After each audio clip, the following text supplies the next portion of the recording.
Now we are repeating that chemical mutagens. Chemical mutagens are those chemicals or certain chemicals which are causing the mutation in the DNA are called as chemical mutagens. बाबू ये आप याद रखें. तो chemical such as nitrous acid, diazomethane, diethyl sulfate, and formaldehyde etc. are also cause damaged DNA. Such type of chemicals are called as chemical. So we can say all these chemicals are causing mutation. So these are called as chemical mutagens. They also cause the damaged DNA. बाबू ये आप जहन में बात अपने रखें कि ये भी क्या करते हैं, डैमेज करते हैं डीएनए का. तो these chemical the chemicals which cause damaged DNA are classified into 3 groups. इनके 3 ग्रुप हैं, 3 कैटेगरीज में इनको डिवाइड कर दिया गया है. जो केमिकल्स डैमेज करते हैं डीएनए का, उनको 3 कैटेगरी में क्लासिफाई कर दिया गया बाबू. सबसे पहला, some chemicals look like the DNA. कुछ केमिकल ऐसे होते हैं जैसे एंटर होते हैं सेल के अंदर तो वो डीएनए की तरह लुक करते हैं, तो ऐसे लगता है कि ये DNA, but pair incorrectly when they are incorporated in the DNA. लेकिन जैसे ही डीएनए के अंदर इनकॉर्पोरेट होते हैं बाबू, तो वो डीएनए को के साथ क्या करते हैं, पेयरिंग इनकरेक्टली करते हैं, मतलब कि प्रॉपरली वो पेयर नहीं करते. तो इस तरह से डीएनए के साथ जब उसके न्यूक्लियोटाइड बेसिस के साथ आके इनकी पेयरिंग हो जाएगी बाबू, तो इस तरह भी डीएनए का डैमेज होगा. तो इनको कहते हैं एक क्लास जो है वो, एक ग्रुप जो है वो ऐसा होता है जो डीएनए की तरह होता बिहेव करता है. नंबर दूसरा, some chemicals remove amino groups from adenine and cytosine and causing them to mispair. मैं दिखाता हूँ आपको, यहाँ पे देखिए आप कि ये है मतलब कि दो क्या कहते हैं न्यूक्लियोटाइड बेसिस. अच्छा ये देखिए आप म्यूरासिल, ठीक है. अच्छा तो इसमें आप क्या करते हैं, अमाइनो ग्रुप, ये रहा अमाइनो ग्रुप, ठीक. अब वो क्या करते हैं, अमाइनो ग्रुप को रिमूव कर देते हैं. जब अमाइनो ग्रुप रिमूव हो जाएगा तो प्रॉपरली वो जो यूरेसिल है या मतलब कि वो दूसरा जो बेस है उसकी मिसपेयरिंग हो जाएगी. So nitrous acid cause oxidative deamination of bases. ये ऑक्सीडेटिवली डीअमाइनेशन करता है किसकी, बेसिस की. ये कौन है, नाइट्रस एसिड. ये डीअमाइनेशन करने में रोल प्ले करता है. ये क्या है, केमिकल है. So nitrous acid cause an oxidative deamination in which amino groups are converted to keto group. ये देखिए आप, अमाइनो ग्रुप था, ये कीटो ग्रुप में कन्वर्ट हो गया. And thus cytosine residues for example will be converted to uracil. ये cytosine है, अब वो क्या किस में कन्वर्ट हो गया, अब वो कन्वर्ट हो गया यूरेसिल में. अब होना क्या चाहिए था, अमाइनो ग्रुप जब उसके साथ है तो वो साइटोसिन है. अच्छा अब ये क्या किया इसने, कीटो ग्रुप लगा दिया उसके साथ, तो वो जो साइटोसिन है वो यूरेसिल में कन्वर्ट हो गया. अच्छा अब क्या है कि वो पेयर करेगा लेकिन वो प्रॉपरली पेयर नहीं करेगा, तो ये क्या कहते हैं, हाइड्रोजेंथाइन पेयर विथ साइटोसिन. अब क्या है कि हाइड्रोजेंथाइन जो है वो पेयर करेगा किसके साथ, साइटोसिन के साथ.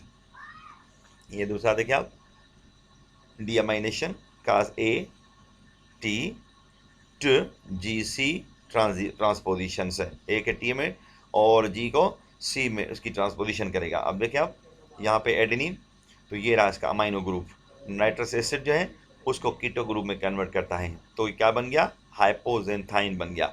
अच्छा अब ये क्या है, साइटोसिन इसके साथ आके पेयर करेगा, किसके साथ, एडेनिन के साथ. एडेनिन किसके साथ पेयर करता है, थायमाइन के साथ है. लेकिन अब किसके साथ आगे पेयर करेगा, अब आगे पेयर करेगा साइटोसिन के साथ. तो ये साइटोसिन और एडेनिन की पेयर है, इसको क्या कहते हैं, मिसमैच कहते हैं, इसको म्यूटेशन कहते हैं. सी ए के साथ कर लिया सी ने, सी किसके साथ है, जी के साथ, ए किसके साथ है, टी के साथ. यहाँ पे क्या हो गया, सी अब ए के साथ पेयर करती है, तो इसको कहते हैं मिसमैचिंग है. ये प्रॉपरली चारगफ रूल के मुताबिक नहीं है बाबू. अच्छा उसके बाद आते हैं, some chemicals add hydrocarbon groups to nucleotide bases also causing them to mispair. क्या काज करते हैं बाबू, ये भी काज करते हैं मिसपेयरिंग. कि कैसे कि हाइड्रोकार्बन ग्रुप को ऐड कर देते हैं न्यूक्लियोटाइड्स में, जैसा कि आप यहाँ पे देखेंगे बाबू। ठीक है। अब ये ग्वाइनिन के साथ उन्होंने यहाँ पे क्या किया, ओ ये देखें हाइड्रोकार्बन ग्रुप इसी पोजीशन पे ऑक्सीजन के साथ ऐड कर दिया। अच्छा, जब ये ऑक्सीजन के साथ ऐड करेगा तो बताएं मुझे आप कि ये अब जो ग्वाइनिन है वो कन्वर्ट हो गया इथाइल ग्वाइनिन में।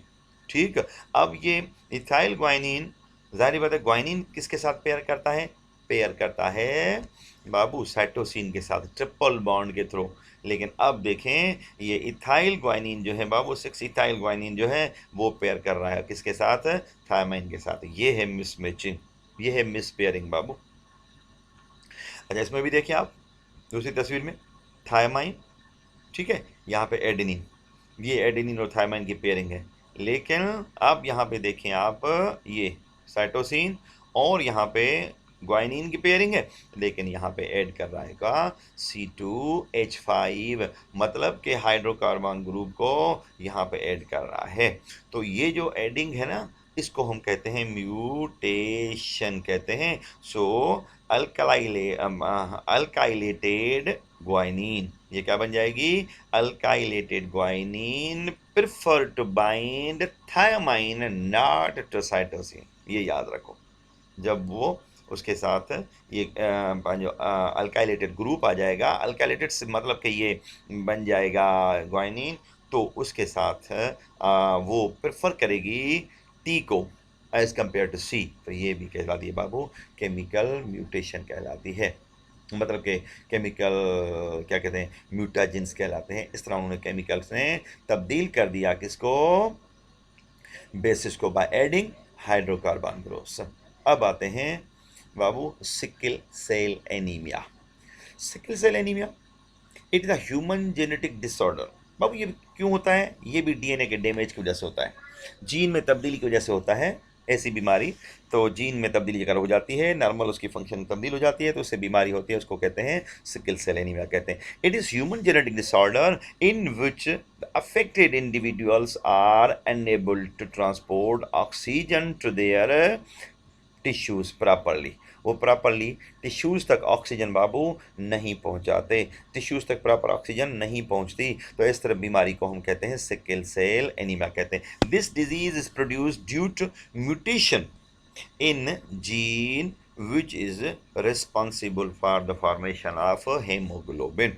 ये बाबू तब्दीली आती है जीन में, वो जीन जो क्या है बाबू, जो रिस्पॉन्सिबल है हेमोग्लोबिन के फॉर्मेशन के लिए, क्योंकि आपको पता है ऑक्सीजन को ट्रांसपोर्ट करने वाला हेमोग्लोबिन होता है बॉडी के अंदर। अगर वो हेमोग्लोबिन के लिए जो जीन इंफॉर्मेशन उठाते हैं, उन जीन के अंदर कोई तब्दीली आती है बाबू, चेंज हो जाती है, तो जीन प्रॉपरली इंफॉर्मेशन नहीं उठाएंगे उस हेमोग्लोबिन के लिए। जब वो नहीं उठाएंगे तो बाबू वो हेमोग्लोबिन की नॉर्मल फॉर्मेशन अकर नहीं होगी, तो वो इंफॉर्मेशन ट्रांसफ़र नहीं करेंगे, तो इस तरह हेमोग्लोबिन प्रॉपर नहीं बनेगा, नॉर्मल नहीं बनेगा, तो क्या कहते हैं इसको, वो प्रोटीन भी, मतलब क्या कहते हैं, ऑक्सीजन भी कैरी नहीं कर सकता, तो इस बीमारी पैदा होगी। इस बीमारी को कहेंगे sickle cell anaemia. A mutant gene does not carry information for hemoglobin properly and results in abnormal hemoglobin. So RBCs which possess abnormal hemoglobin are sickle-like instead of normal disc-like cells. So the sickle shaped means that the red blood cells are shaped like a crescent। में दिखाता हूँ आपको, ये देखें, ये एक normal cell की structure है, रेड ब्लड सेल की, प्लेट लाइक है, और ये है सिकल लाइक। जब हेमोग्लोबिन नॉर्मल नहीं है, नॉर्मल है, तो उसकी प्लेट लाइक स्ट्रक्चर होती है, ग्लोबुलर स्ट्रक्चर। अच्छा, अगर वो हेमोग्लोबिन फाइबर लाइक बन जाएगा, तो फिर उसकी स्ट्रक्चर जो है सेल की सुकड़ के सिकल की तरह, क्रिसेंट की तरह बन जाएगी। इसको कहते हैं सिकिल्ड सेल।